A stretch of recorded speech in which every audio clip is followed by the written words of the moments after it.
Assalamualaikum warahmatullahi wabarakatuh. Alhamdulillahi rabbil alamin. Wa ashhadu an la ilaha illallah wahdahu la syarikalah. Wa ashhadu anna Muhammadan abduhu wa rasuluh. Allahumma salli ala nabiyyina Muhammadin wa ala alihi wa ashabihi ajma'in. Saudaraku kaum muslimin yang semoga kita senantiasa dirahmati Allah. Alhamdulillah,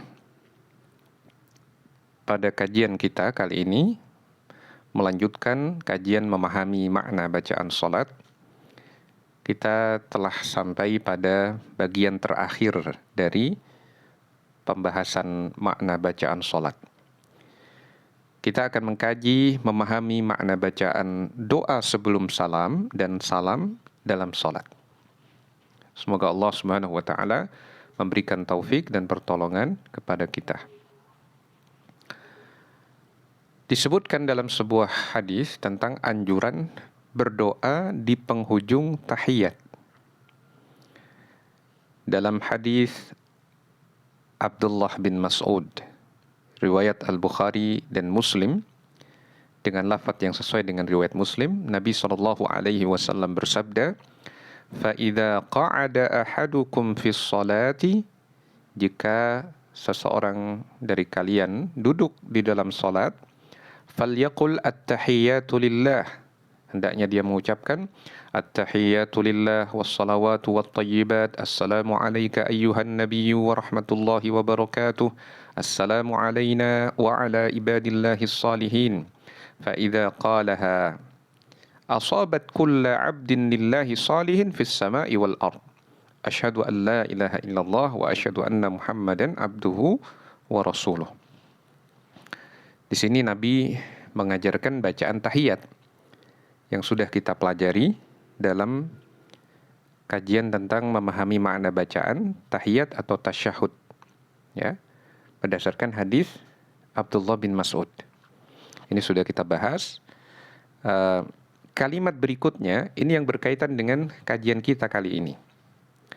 Nabi SAW menyatakan, "Thumma yatakhayyaru minal mas'alati ma sya'a." Kemudian silakan ia pilih doa permintaan yang ia kehendaki. Berarti ini anjuran untuk membaca doa sebelum salam, pada saat tahiyat akhir sebelum salam. Dan hukumnya sunnah menurut jumhur ulama. Nah, ada banyak doa sebelum salam yang bisa kita baca. Memang Nabi mempersilahkan doa apa saja. Tapi ada beberapa doa yang memang diajarkan langsung oleh Nabi, lafadznya.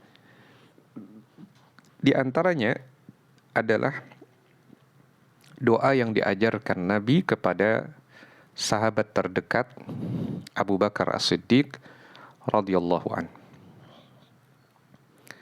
Doa itu adalah, Allahumma inni zalamtu nafsi zulman katsira wa la yaghfiru dzunuba illa anta faghfir li maghfiratan min indik warhamni innaka antal ghafurur rahim. Allahumma ya Allah, inni zalamtu nafsi, sesungguhnya aku telah menzalimi diriku, zulman katsira, dengan kezaliman yang banyak. Wala yaghfiru dzunuba illa anta, dan tidak ada yang bisa mengampuni dosa kecuali Engkau ya Allah. Faghfirli maghfiratan min indik, maka berikan ampunan kepadaku dengan ampunan dari sisimu ya Allah. Warhamni, dan berilah rahmat aku. Innaka antal ghafurur rahim, sesungguhnya Engkau adalah yang maha pengampun lagi maha penyayang. Hadis riwayat Al-Bukhari dan Muslim. Ada pengakuan kita mendolimi diri kita dengan kezaliman yang banyak. Kita akui tidak ada yang bisa mengampuni dosa kecuali Allah Subhanahu wa ta'ala. Seandainya manusia memberikan aturan-aturan kau telah berdosa, engkau harus begini, harus begini, harus begini. Dia bikin aturan sendiri. Engkau harus dipenjara selama 70 tahun misalkan. Kau harus dipenjara selama 15 tahun. Nah, tapi kalau Allah tidak mengampuni karena dia tidak menjalankan taubat dari Allah, dia tidak meninggalkan perbuatan dosa itu, dia tidak menyesalinya, dia tidak berjanji untuk meninggalkan selama-lamanya, tidak akan mengulangi lagi selama-lamanya. Ya, dia tidak bertaubat kepada Allah dengan menjalankan hal itu, maka tidak akan diampuni. Hanya Allah yang bisa mengampuni dosa itu. Kemudian kita menyatakan, ya Allah, ampunilah aku dengan ampunan yang ada di sisimu. Kami berharap ampunan di sisimu, ya Allah. Warhamni, berikan rahmat kepadaku. Kata sebagian ulama, dengan permohonan doa pemberian rahmat ini, kita berharap tidak mengulangi dosa kita lagi. Innaka antal ghafurur rahim. Sesungguhnya engkau, ya Allah, adalah yang maha pengampun lagi maha penyayang. Ini salah satu doa yang bisa dibaca saat tahiyat, ya, setelah membaca tahiyat, membaca salawat, kemudian sebelum salam kita baca doa ini. Doa yang lain juga adalah doa dalam hadis Mu'adz bin Jabal radhiyallahu anhu. Dalam hadis riwayat Abu Dawud, An-Nasa'i dan yang lainnya. Nabi mengajarkan doa, Allahumma a'inni ala dzikrika wa syukrika wa husni ibadatika. Allahumma, ya Allah, a'inni, tolonglah saya, ala dzikrika, untuk mengingatmu, wa syukrika, untuk bersyukur kepadamu, ya Allah, wa husni ibadatik, dan senantiasa memperbaiki persembahan ibadahku kepadamu, ya Allah. Jadi di sini, untuk beribadah dengan benar, kita butuh pertolongan Allah. Kita memerlukan pertolongan Allah Subhanahu wa ta'ala.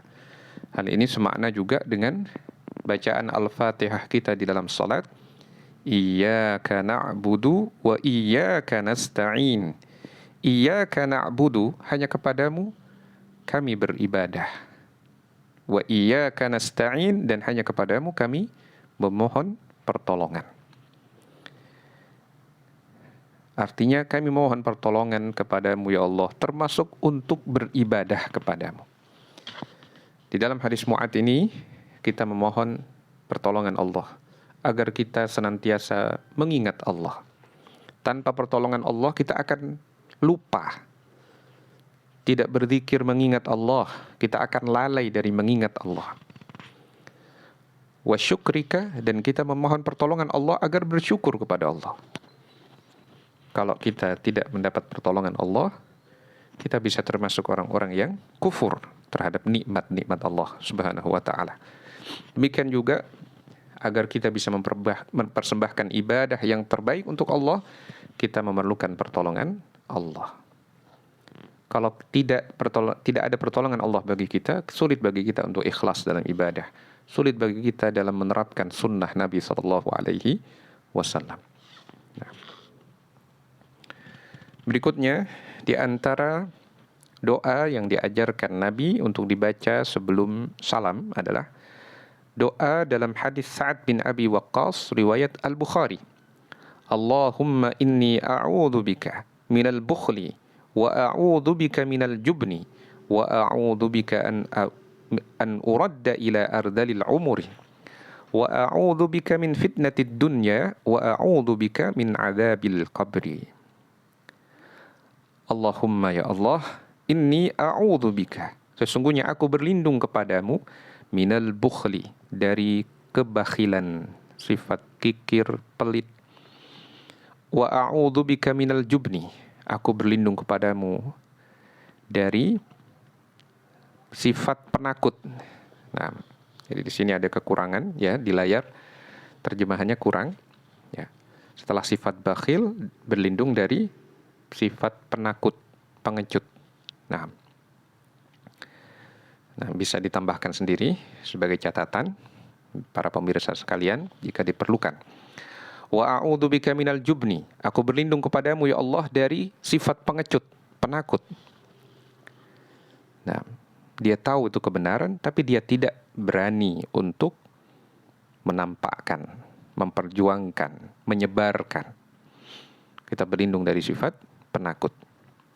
Wa a'udzubika an uradda ila ardhalil umur. Dan aku berlindung kepadamu dari dikembalikan ke keadaan yang hina dari umurku. Kita berlindung kepada Allah agar meskipun usia kita nanti ketika diberi usia panjang oleh Allah tidak sampai menjadi ardhalil umur, umur yang paling hina, paling rendah, tidak bisa apa-apa, merepotkan banyak pihak, ya, sudah lupa ingatan, bahkan orang terdekat pun dia tidak kenal. Kita berlindung dari keadaan-keadaan seperti itu, ardhalil umur. Wa a'udzubika min fitnatid dunya. Dan aku berlindung kepadamu ya Allah dari fitnah dunia, dari ujian dunia yang bisa menyimpangkan kita dari jalan Allah. Wa a'udzubika min adzabil qabri. Dan aku berlindung kepadamu ya Allah dari adab kubur. Nah, hadis riwayat Al-Bukhari dari Sa'ad bin Abi Waqqas. Nah, kemudian ada doa yang diajarkan Nabi dalam hadis Aisyah, juga riwayat Al-Bukhari dan Muslim, tentang permohonan perlindungan dari azab kubur, dari fitnah Dajjal, dari fitnah kehidupan dan kematian, ya, juga berlindung dari dosa dan terbelit utang. Bacaan doanya adalah Allahumma inni a'udzubika min adzabil qabri wa a'udzubika min fitnatil masihid dajjal wa a'udzubika min fitnatil mahya wa fitnatil mamati. Allahumma inni a'udzubika minal ma'thami wal maghram. Allahumma inni a'udzubika, ya Allah sesungguhnya aku berlindung kepadamu, min adzabil qabri, dari adab kubur, wa a'udzubika min fitnatil masihid dajjal, dan aku berlindung kepadamu dari fitnah al-masih ad-dajjal, wa a'udzubika min fitnatil mahya wa fitnatil mamati, dan aku berlindung kepadamu dari fitnah kehidupan dan fitnah kematian. Allahumma inni a'udzubika minal ma'thami wal maghram. Ya Allah, sesungguhnya aku berlindung kepadamu dari dosa dan terbelit utang. Nah, ini hadis riwayat Al-Bukhari dan Muslim. Sudah ada beberapa contoh bacaan yang diajarkan Nabi untuk dibaca di dalam sholat sebelum salam, ya. Memang tidak hanya hadis-hadis ini saja. Boleh dengan hadis yang lain, bacaan doa berdasarkan hadis lain, berdasarkan sunnah Nabi SAW yang sahih, nah, yang sahihah, bisa diamalkan. Kemudian pembahasan terakhir kita adalah tentang mengucapkan salam. Kita akan bahas beragam sunnah bacaan salam di dalam sholat. Yang pertama, bisa mengamalkan hadis riwayat Ahmad, Abu Dawud, At-Tirmidzi, An-Nasa'i dari sahabat Ibnu Mas'ud, bahwa Nabi SAW dalam sholat ketika mengucapkan salam, ke kanan, menoleh ke kanan mengucapkan Assalamualaikum warahmatullah, dan ke kiri mengucapkan Assalamualaikum warahmatullah. Nah, jadi ini kata sebagian ulama yang paling sering dilakukan Nabi. Jadi beliau menoleh ke kanan dengan mengucapkan Assalamualaikum warahmatullah, dan menoleh ke kiri dengan mengucapkan Assalamualaikum warahmatullah. Nah, ada pula, ya, kadangkala Nabi menoleh ke kanan mengucapkan Assalamualaikum warahmatullahi wabarakatuh, dan ke kiri mengucapkan Assalamualaikum warahmatullahi wabarakatuh. Ini hadis riwayat Abu Dawud dari Wa'il bin Hujr, disahihkan oleh Al-Hafidh Ibnu Hajar Al-Asqalani dalam Bulughul Maram. Kemudian boleh juga ketika salam menoleh ke kanan mengucapkan Assalamualaikum warahmatullah, sedangkan ke kiri mengucapkan Assalamualaikum. Ini berdasarkan hadis riwayat Ahmad dan An-Nasa'i dari Ibnu Umar. Boleh juga ke kanan mengucapkan Assalamualaikum, kemudian ke kiri mengucapkan Assalamualaikum. Ini berdasarkan hadis dari sahabat Jabir bin Samurah riwayat An-Nasa'i. Dan dalam hadis Aisyah riwayat Ahmad, Nabi SAW pada saat sholat witir pernah hanya mengucapkan salam sekali saja ke kanan dengan mengucapkan Assalamualaikum, sedikit menoleh ke kanan. Ini hadis riwayat Ahmad dari Aisyah dalam pelaksanaan sholat witir. Nah, jadi beragam tata cara mengucapkan salam ini adalah semuanya sesuai dengan sunnah Nabi. Yang paling sering adalah ke kanan mengucapkan Assalamualaikum warahmatullah, ke kiri mengucapkan Assalamualaikum warahmatullah. Jadi makna salam, Assalamualaikum, semoga keselamatan tercurah kepada kalian. Warahmatullah, demikian juga rahmat Allah semoga tercurah kepada kalian. Wabarakatuhu, dan demikian juga keberkahan Allah semoga tercurah bagi kalian. Nah, jadi didoakan orang mendapatkan salam, rahmat dan keberkahan dari Allah Subhanahu wa taala. Ini mungkin yang bisa kita pelajari pada kesempatan kita kali ini. Kurang lebihnya saya mohon maaf. Subhanakallahumma wa bihamdika asyhadu an la ilaha illa anta astaghfiruka wa atubu ilaik. Wa sallallahu wa sallama ala nabiyyina Muhammadin wa ala alihi wa sahbihi ajma'in. Wassalamu alaikum warahmatullahi wabarakatuh.